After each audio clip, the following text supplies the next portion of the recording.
Greetings, caregivers, friends, loved ones. Just want to share another episode today. And today we will have an interesting topic, which is good, better, best. Now, there's a saying, and I don't want you to confuse what we're talking about today with that saying. The saying is good, better, best. Never let it rest until your good is better and your better is best. Not at all what we're talking about today. A different take on that is the idea that doing what's good and what's better can actually be the enemy of what's best. And in our discussion, what's best is what God has purposed for you to do. So let me give you an example to kind of illustrate what I'm talking about. So, first, we can have a group of individuals that are going to church. That's good, right? And as they go to church, they want to get there on time, right? If you're time challenged like myself, you know that that is definitely better. So going to church, getting there on time, awesome. But let's say there was a homeless person in great need that was sitting outside the church and they rushed past them because they're trying to do what was good and better. In that scenario, what would be best would be for them to actually be the church, to support and care and give compassion to that individual that was in dire need. So I say that because I want to make sure that you kind of have that in mind as we look into this. I have an example of a little video I want to share with you just to kind of further illustrate kind of what it looks like when we take our attention off of self and what our purpose and plans are. Okay, so give me just a moment.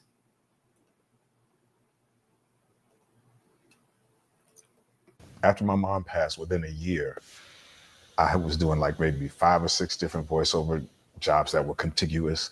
They all ended because I went down here to take care of her. I wasn't able to keep my home because I spent all my money to make sure she was okay and that she had everything she needed. And so I was sitting in my friend's house and I was like, well, you got to get a job, something. And I was sitting there trying to figure out what could I do. And I was like, you can't go work in no Target.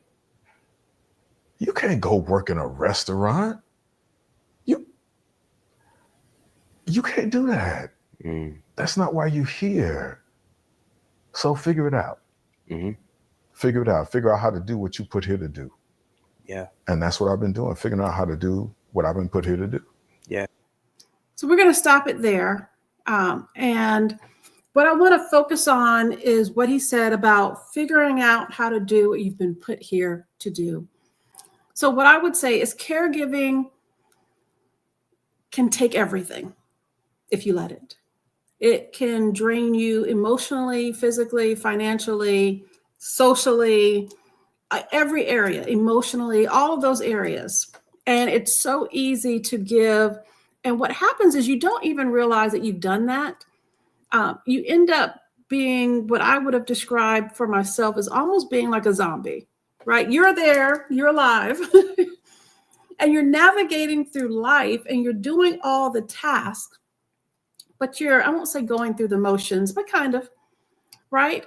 You're not working on your dreams, your desires. If you have a book you're supposed to write, if you have a degree you're supposed to work on, feeding into those relationships and giving them the time and energy, all the things, right?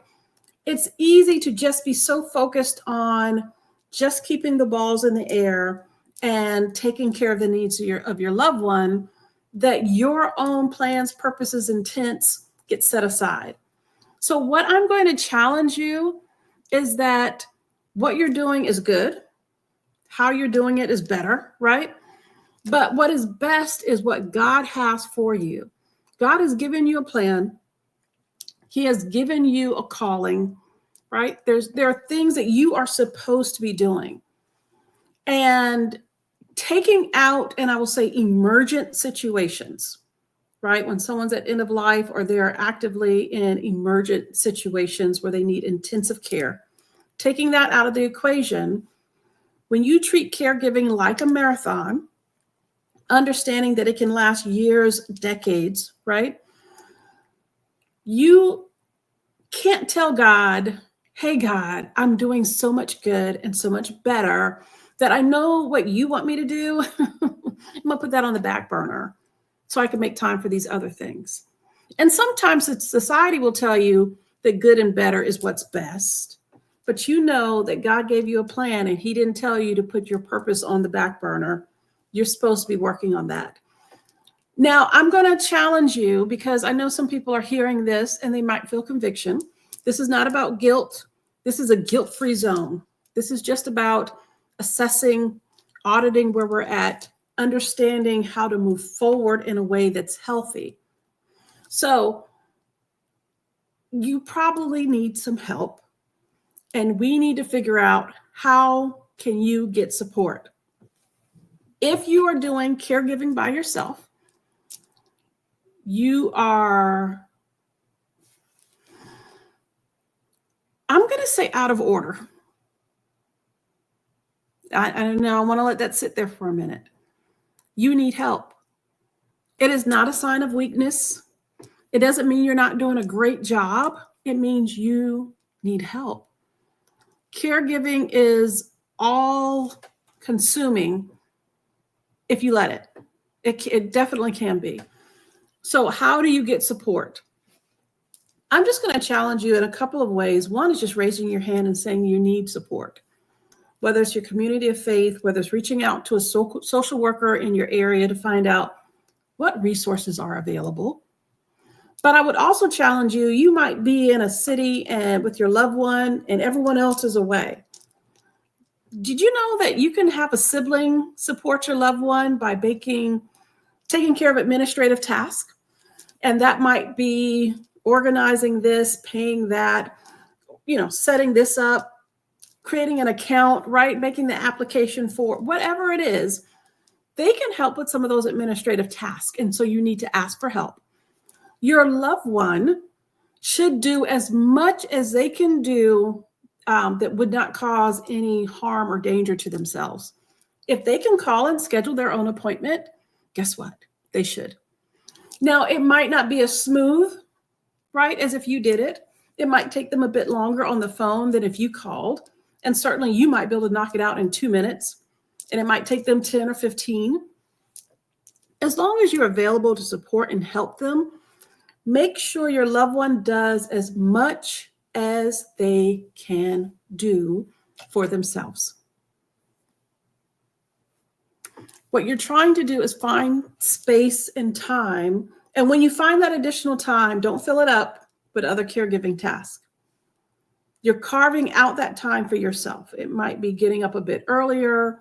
It might be setting this time aside and saying, I'm not going to do ABC, but I know you're cared for, you're there, but I need this time or I've gotten this person to come sit with you during this window, or this individual said they can bring a meal. Whatever it is, you need to tap into your village. You need to raise your hand and ask for help. All right, so that's what I'm going to share with you today. I want to make sure that in your zeal for supporting your loved one, that you haven't so fully placed yourself on the back burner that you've placed your dreams to the side, right? Your relationships to the side. You still have a best. And what's best is for you to fulfill God's purpose and plan for your life. That has not changed because this task has come upon you.